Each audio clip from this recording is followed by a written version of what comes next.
I'm Dan Cashier. I live in Bismo, and if any of you read the Tribune, I hope you read my article. The Tribune finally published something, and finally, believe it or not. But anyway, I just want to give you some information. What I'm so concerned about on this public option that we have, it's a wonderful thing, it sounds great, okay? But Barney Frank said the only way to get to a single-payer system is through a public option, okay? That's the plan. Now, how many of you in here want to wipe out all the insurance companies? We'll wipe them all out, okay? That's what's going to happen.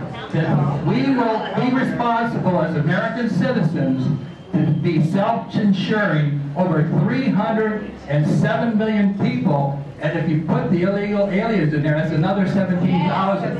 Now, do you want to take that responsibility? If you do, vote for H.R. 3200. But if you want to have your children live a good life, in fact, the debt is going to be $16 billion in 10 years.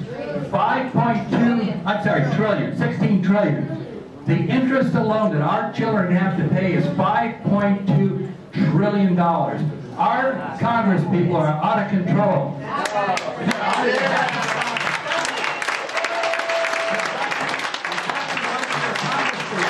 has nothing to do with health care.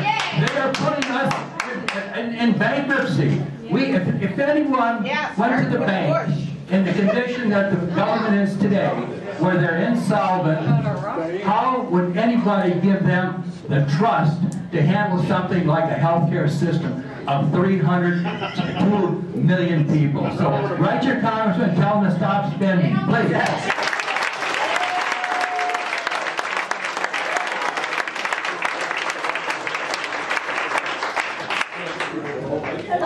I'm glad that we're having this healthy and hearty debate. I think it's really critical. I want to mention three things that I think, some of them have come up in the debate, but one of them hasn't. Personal responsibility. I've heard a few people talk about what they're doing for their own health. Too many of us are willing to take a quick fix pill, or instead of taking those healthy life changes that we have to, exercise, eat right. I just came from the South where I feel people eat way too much fat. I'm not judging, but I'm just saying, let's take some responsibility here. All right? Second thing is, I'm also not a Democrat or a Republican, but I do know something about for-profit businesses. And I'm not saying they're right or wrong, but there is something about for-profits. The goal is to buy cheap, sell high. And that's how I know it. That's how I make my profit. I'm very fortunate. I have a great income and perfect health insurance. But there's one thing that could cripple me, is my health. And that's the one thing that could cause bankruptcy, could prevent me from working or making a living. Mental health, whatever, physical health. That's the one thing that I have no control over that could completely take me down. But that's another point. My point was on the profit.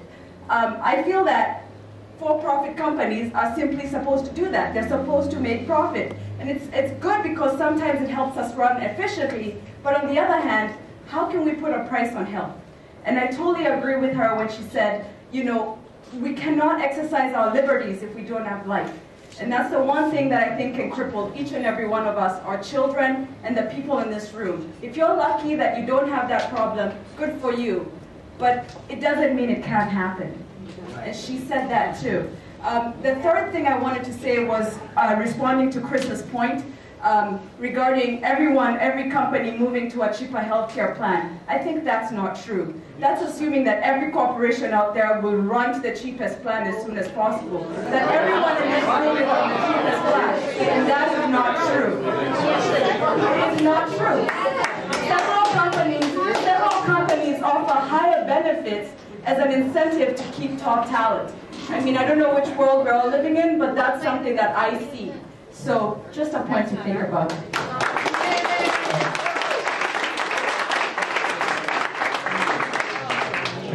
Last person. Yeah. Okay. We're doing well, by the way. This is run by private enterprise. That's what.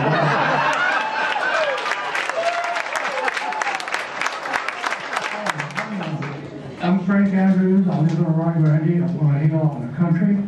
And I'm very concerned about America right now. as you are. Everybody in this room is concerned about America, right? Right. Now, one of the things we can do is, if we're overweight, we can try to get back to our normal weight. What can we do? President Kennedy said, what can we do for America? What can our government do for you? Now, I haven't heard anybody talk about God tonight. Not one person. I don't think they mentioned it. President Reagan said, we are one nation under God, and at least we forget that we are a nation going under. Now, I'm sorry, I go to church, but I pray every day. 5 weeks ago today at 12 o'clock, I fell 16 feet off of a ladder. I should have been dead. Somebody saved me. I was saved in Korea.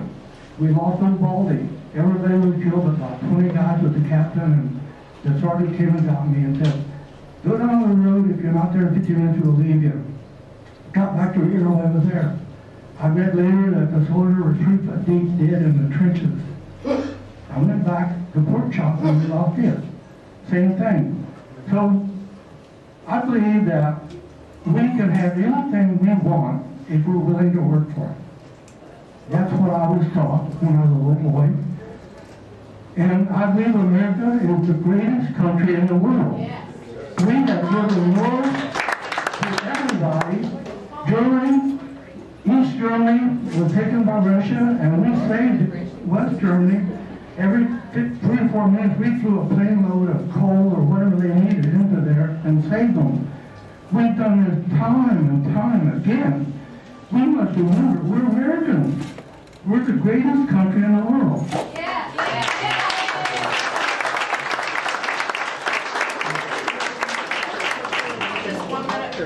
One minute. One question. One question.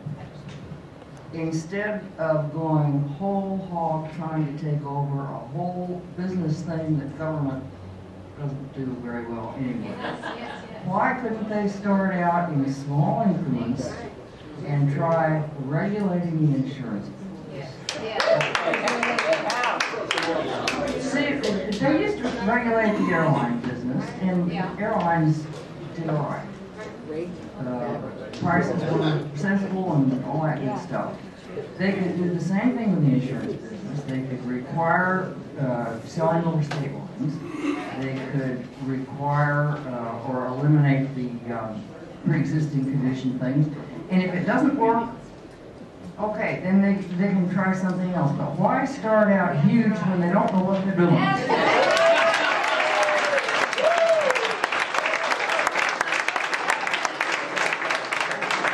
Express my deep and sincere appreciation to all of you for coming here, and thank you for your comments. Like I said, we're going to take the video and we'll get our comments on it. And welcome to the next one.